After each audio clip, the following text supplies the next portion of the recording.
Welcome to Guerrillapreneur, the Art of Waging Small Business Warfare podcast, teaching Davids how to defeat Goliaths. Now here's your host, Mark Anthony Peterson.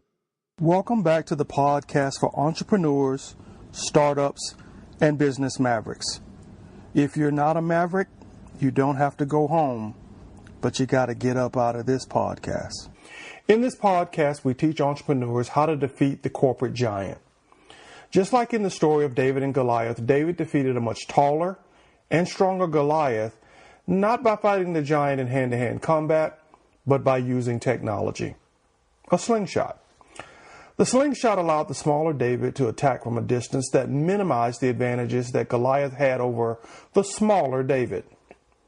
My name is Mark Anthony Peterson.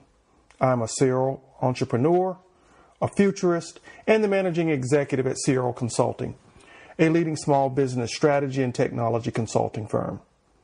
I'm also the author of the book Guerrillapreneur, Small Business Strategy for Davids Wanting to Defeat Goliaths, which is available on Amazon, Barnes & Noble, and iTunes.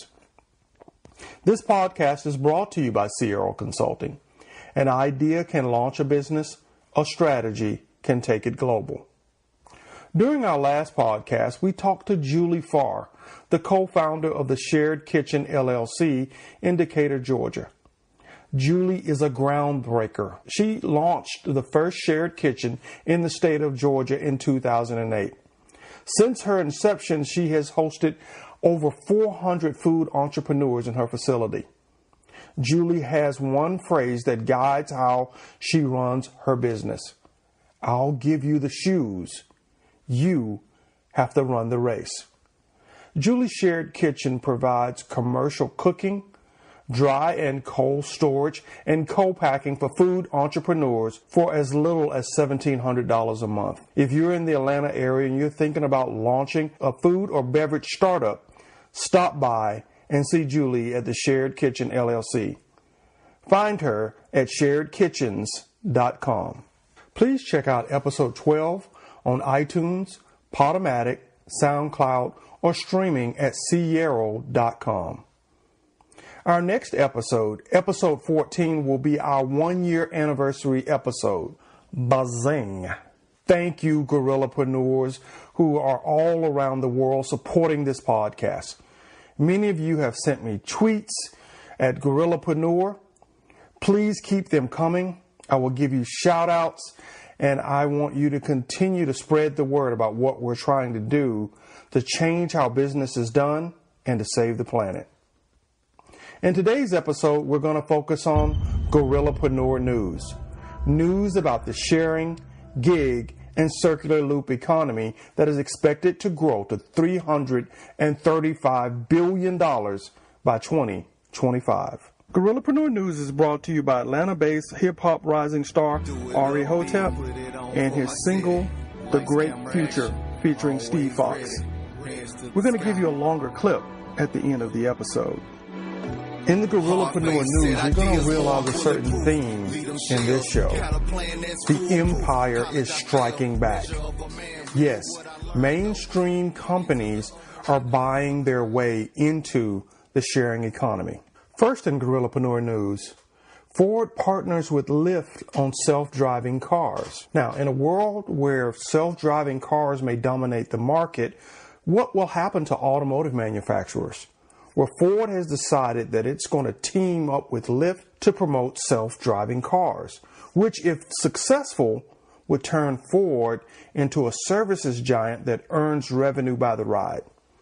Now, my belief is that Uber and Lyft will eventually be purchased by one of the automotive giants or delivery companies, or even a tech company like Google or Amazon.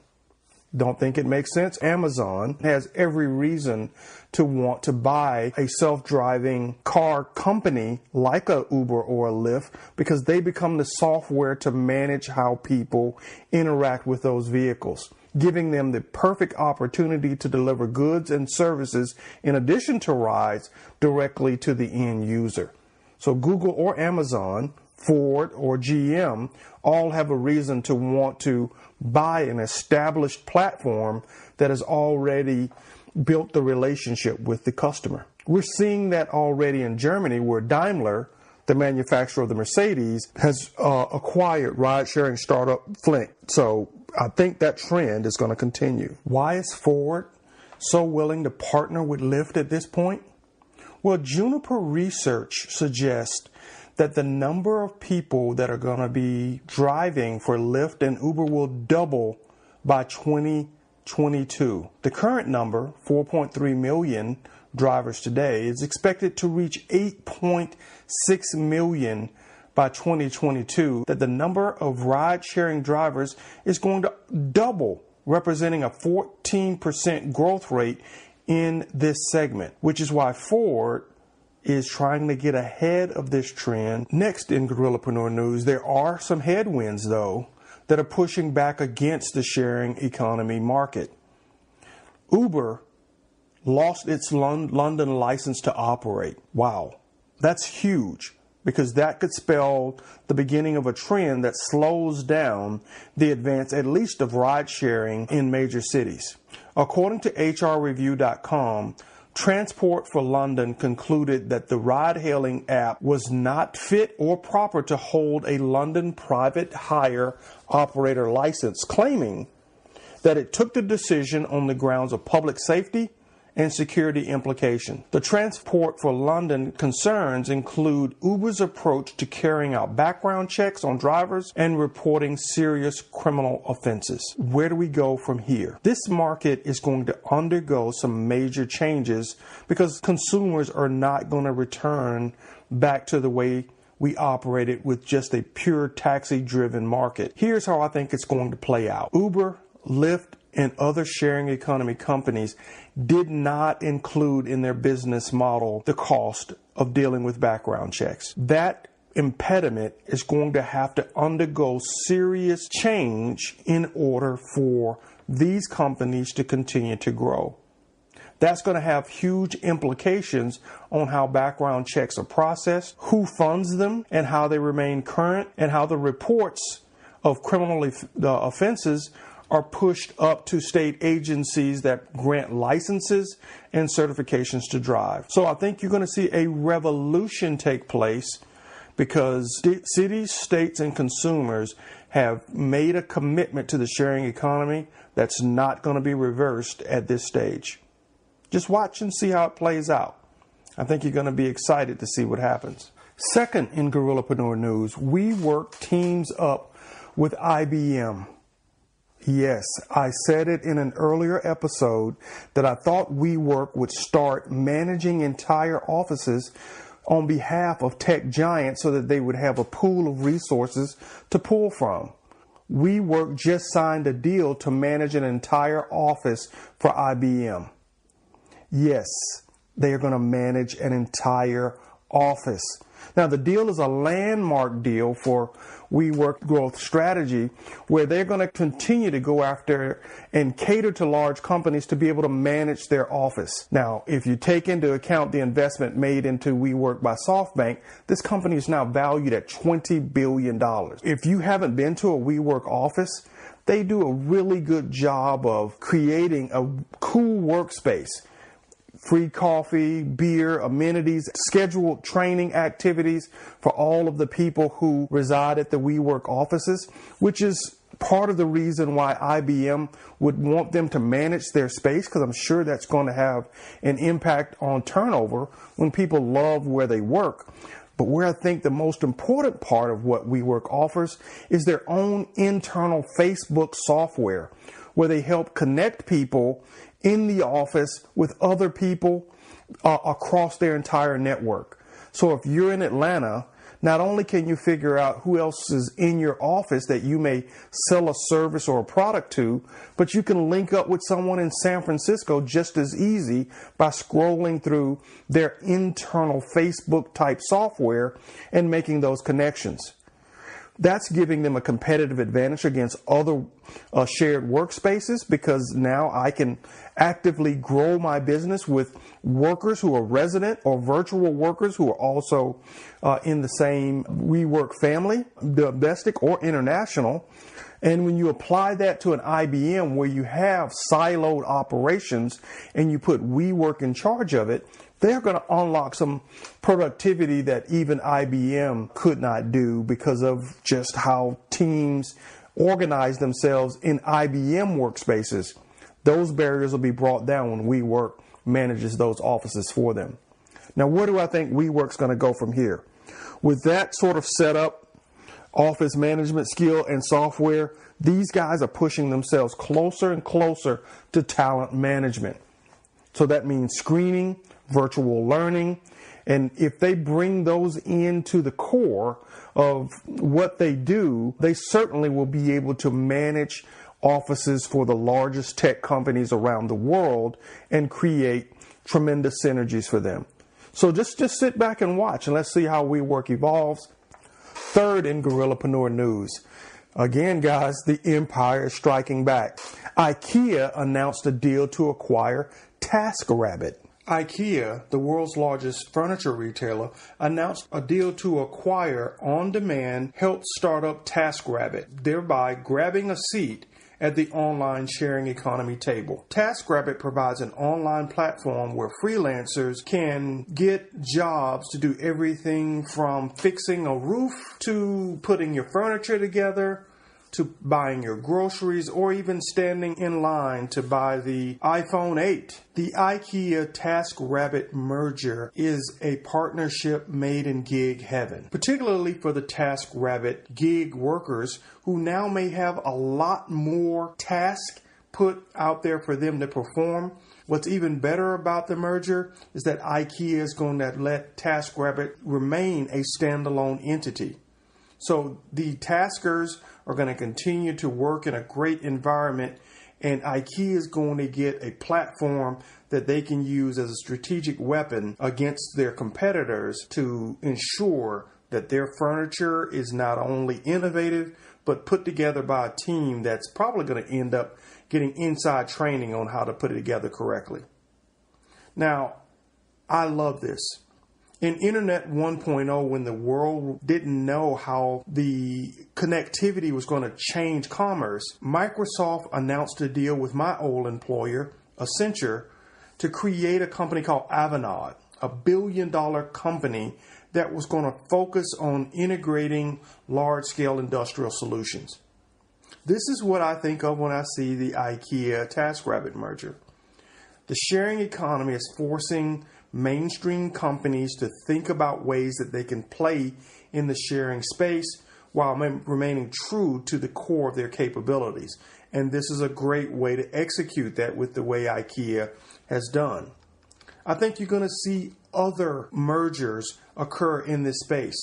I could imagine a company like McDonald's acquiring a sharing company like Deliveroo or Grubhub or one of the other players that delivers food directly to the end user, because the market is shifting away from in-store dining to in-home dining, and McDonald's has one of the greatest store footprints out there in the fast food space. That asset is going to turn into a liability if they can't figure out how to get the Big Mac to your house instead of getting you to a McDonald's location. Next in Guerrillapreneur news, First Data.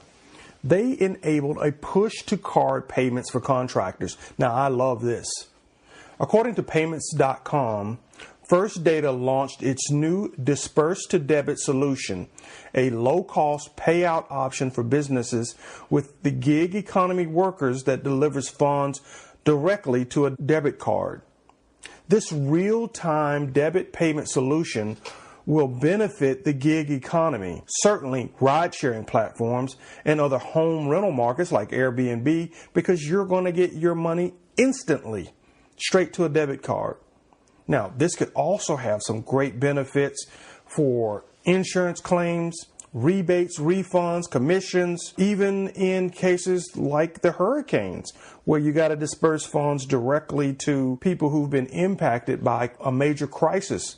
And when we look at the insurance companies that are insuring individual transactions, a ride, a car, a scooter, or a piece of equipment that supports the sharing economy, instant to debit card payments would make these transactions move at the speed of business and would revolutionize how gig workers get paid. I like this. I really do like this. Another building block in accelerating the growth of the sharing economy. Next in Guerrillapreneur news, another headwind that might slow down the sharing economy. Akron, Ohio. They banned the first public case of short-term rentals through Airbnb and VRBO. Akron resident Octavian Mayanu is no longer allowed to use his home for short-term renters. His neighbors went to City Hall and complained that they did not like the fact that he was hosting short-term renters in his upscale neighborhood. Though he has never had an incident, the neighbors complained that property values could suffer if wild parties started to break out. City Hall ruled in favor of his neighbors and banned him from hosting short-term rentals in his home. If these sorts of trends continue, Airbnb could have some serious issues with attracting individuals to put their home on the market, certainly in upscale neighborhoods. Well, there may be an answer for Airbnb to the problem of not being able to rent in neighborhoods. And it's being solved by two startups that are helping people go camping. Yes, the Airbnb of camping. Two companies have figured out that they can approach landowners to set up camping sites and connect people who haven't camped before to a set up campsite that they can split the revenue with the landowner and make money. The first one is called Tentrr. Tentrr, and they allow people to book fully equipped campsites on private farms and in rural homesteads. Landowners, called camp keepers by Tentrr, pay $1,500 to join the platform. In return, the company sets up a canvas tent, a bed on a wooden deck, and outfits the sites with chairs and a camp toilet and a fire pit. The average nightly fee to use one of these campsites is $127. 40% of Tentrr's campers have never gone camping before, says Michael D'Agostino, who is founder of Tentrr. Now, Tentrr plays an active role in curating these sites, and they send out scouts to check out the possible campsites before signing up landowners. That's a pretty cool business model. I'm sure Airbnb is looking at that, and that may end up being an acquisition that they make. As neighborhoods become tough to book, private land out in the middle of nowhere, or a homestead or a farm where there are very few neighbors but a lot of cows, might be a great way to continue revenue growth for the home sharing giant. Now, there's another startup that's also attacking this problem from another perspective. Alicia Ravazio started her website HipCamp at first just to help people figure out where to camp. Then she had the idea to unlock access to private land to campers, helping these private landowners to market their campsites. HipCamp now has about 15,000 campsites on its platform, and they offer campers $1 million in liability insurance, just in case anything goes wrong. In exchange, HipCamp takes a 10% cut off of what the campers pay to the campsites to use the facility. Not a bad business model. Hey guys, you remember that e-umbrella startup in China that I mentioned back in April? Well, they've lost all their umbrellas. Bazing. Yes. 300,000 umbrellas are gone in 6 months. Now, let's give you a little background on e-umbrella. E-umbrella got an investment of 10 million yuan, which is about $1.5 million in US dollars, when they launched back in April of 2017. They charge their customers 19 yuan, or about $3, deposit, and an additional half yuan, or 7 cents, per 30 minutes of use. They have stands scattered across many Chinese cities near train and bus stations, and users receive a code to unlock the umbrella after paying for it with their app. With just one problem. I mean, it sounds pretty good. They didn't tell the consumers how they could return those umbrellas. Bazing. So in just 3 months after launch, the Chinese-based e-umbrella has reportedly lost all of its 300,000 umbrellas available to rent across the 11 cities where they have the stands. Wow. Now, I mentioned back when we first talked about that, my business model, had I launched this in China, would have been to make sure that I got rid of all 300,000. Here's what I would have done. I would have made the umbrellas trackable. Yes, GPS trackable, so I know exactly where all the umbrellas are. I would have also installed a small screen on the handle of the umbrella so that I could send codes to each one of those umbrellas when they got close to advertisements or locations where my advertisers were located. I would then send those codes out, and they could take those codes and plug them into the app in exchange for discounts and free stuff from my advertisers. That way, I would have a continuing revenue model.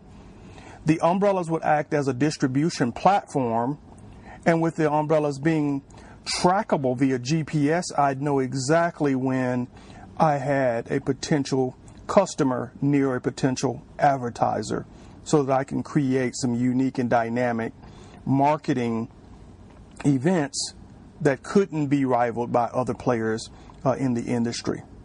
That's how I would have made those umbrellas valuable, knowing that people would have taken them out of the rack and not returned them. But under this model, they were hoping to get, I'm sure, some portion of those umbrellas returned to racks, but they didn't make that easy or explicit when they launched the company. So now, what do? Do they reload, or do they step back and rethink the business model? I hope it's the latter. Next in Guerrillapreneur news, real estate agents will eventually market your bedroom. I mentioned that in a previous episode, that I thought that given how fast the gig economy is growing, that gig workers aren't going to be buying houses anymore, that they're going to start buying spaces in a house just like they would rent an apartment. So I will buy a bedroom, and then we would share the public spaces in that house with other people. Well, I think that prediction is starting to come true. According to Atom Data Solutions, 22% of all purchase loan originations on single-family homes in the second quarter of 2017 involved co-borrowers. Non-married borrowers listed on the mortgage or the deed of trust, that's up from 21.3% in the previous quarter and up from 20.5% in the second quarter of 2016. All the trend data suggests that gig workers are going to push off total home ownership, but I do think they want to own somewhere that they can put their head for the least amount of investment that they're willing to share with other people. This data suggests that that trend is coming faster than we think, with more people who aren't married and don't have families deciding to buy single-family homes together for the purposes of having a owned space and shared public space.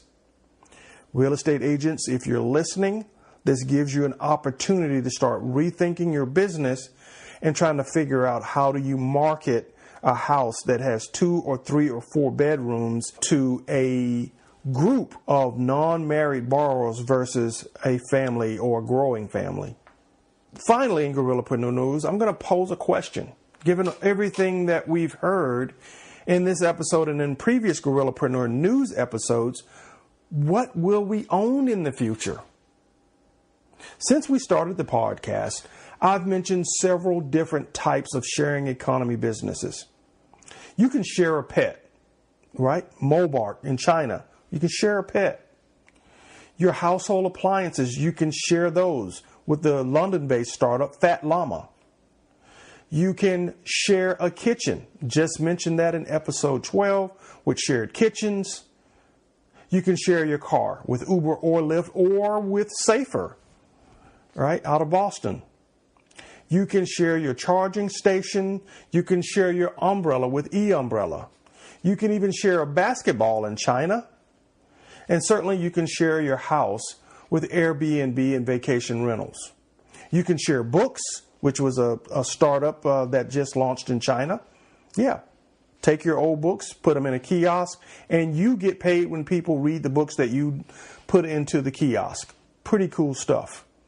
In China, you can also share your bed, and you can share napping pods. Now, that one's been put on hold until they can work out all of the safety and fire issues. But when they relaunch, you'll be able to book 30-minute nap times in these shared beds or napping pods. So given that every aspect of our lives is moving towards shared use and full utilization, what will you own in the future? What do you focus on that's going to be of value to the individual as this economy evolves? The hard asset you're going to own is some way to interact with the sharing economy, an ordering mechanism.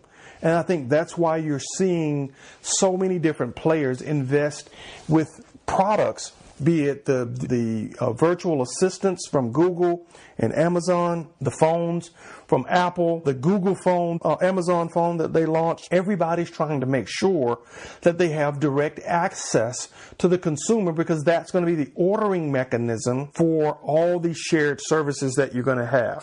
So that's one piece. And I think that's a critical piece, because that's the gateway, the gatekeeper. But what are some of the other things that you need to focus on, making sure you control as the sharing economy evolves? I think first, your profile data, who you are. That doesn't sound that critical, but think about the Equifax breach, where over 150 to 300 million records were stolen from Equifax. They were stolen because your profile data has value.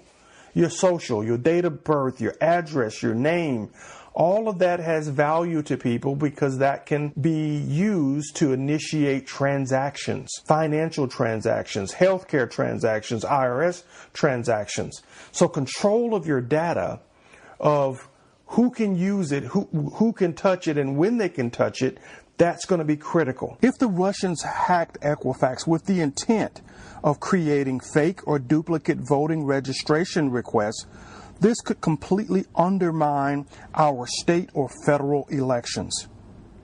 Now, if this is the case, we will need biometric security to lock down our voter registration files. The biometric will become critical.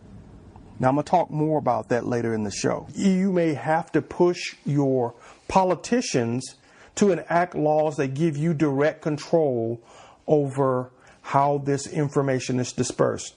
Because right now it's being collected on your behalf and marketed to gazillions of companies that utilize that in the decision making around products and services that you want. The next thing is your credit score. Your credit score right now is a critical component in determining how much you pay for services. And in a sharing economy, it may be the on-off switch to determine if you can even share in the economy. So you got to rethink that. The final piece, I think, is your biometric. As your profile data becomes more important, you got to have a way to lock it down. And how you communicate your biometric, be it voice, finger, retina, signature, handprint, veins, facial, whatever it ends up being, that biometric will be important for you to participate in high-risk transactions, be it your 401k, when you make contributions or disbursements. They'll need some way to show that you own the profile data that's going to initiate that transaction. To me, as I look forward in the sharing economy, those are the four most important elements that you have to have some sort of policy or framework around to keep you as a relevant player in this economy as assets become less important and digital transactions become the top of the pyramid. This is how I see the future. Now, Ari Hotep, tell us how you see the future in your new single. Ladies and gentlemen, The Great Future by Ari Hotep, featuring Steve Fox. Ari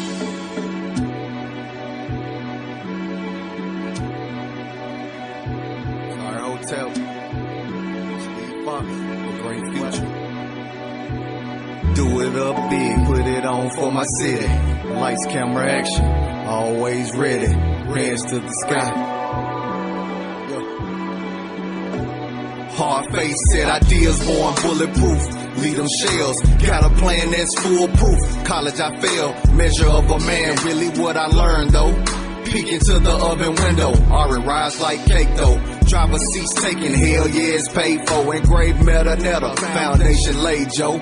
Never doubted for a second where I stand I am. Pops cold in that kitchen, where them candy yams. Write every rhyme like it's my first. Make classics, get acres from granddad. Build a mansion, gotta have a quiet taste. Time for expansion, could drop urban in the flow. East Lansing, Michigan Fab 5. Compare remembrance, D-Weaver kicking up dust. On a mission, if Stevie can see, why can't they?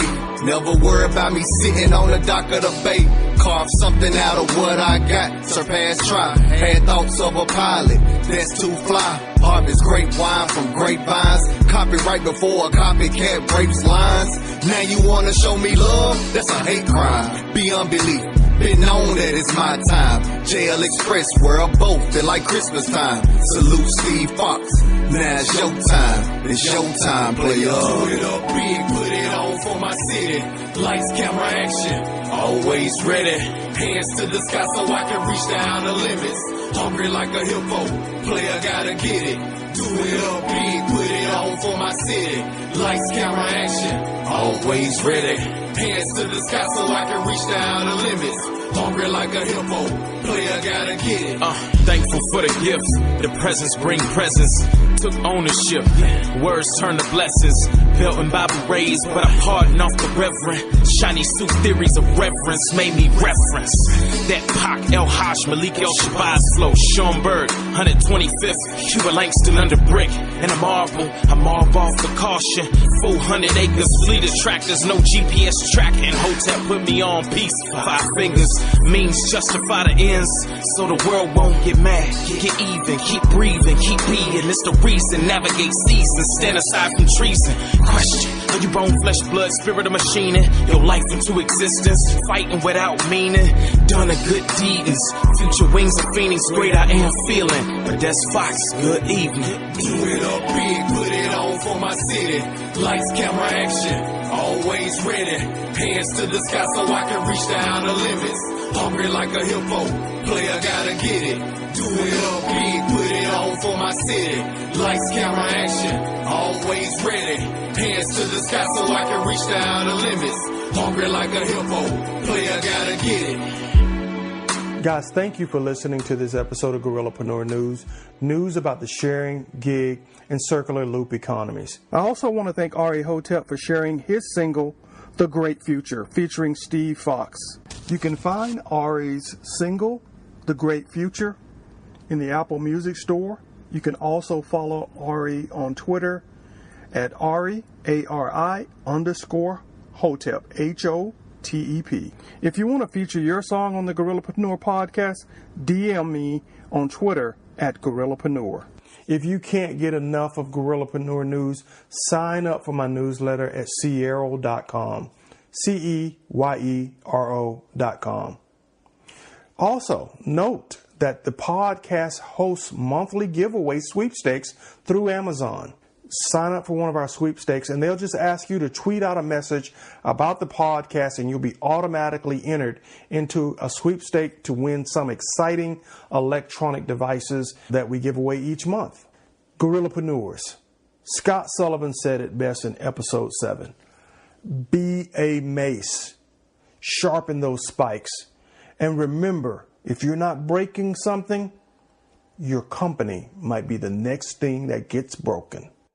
Thank you for listening to the Guerrillapreneur, the Art of Waging Small Business Warfare podcast. If you enjoyed this podcast, you may also enjoy the book Guerrillapreneur, Small Business Strategy for Davids Wanting to Defeat Goliaths, available on Amazon, Barnes & Noble, and iTunes. Follow Mark Peterson on Facebook, Instagram, and Twitter at Guerrillapreneur. Now I want to close with a quote from the great Chinese military strategist Sun Tzu.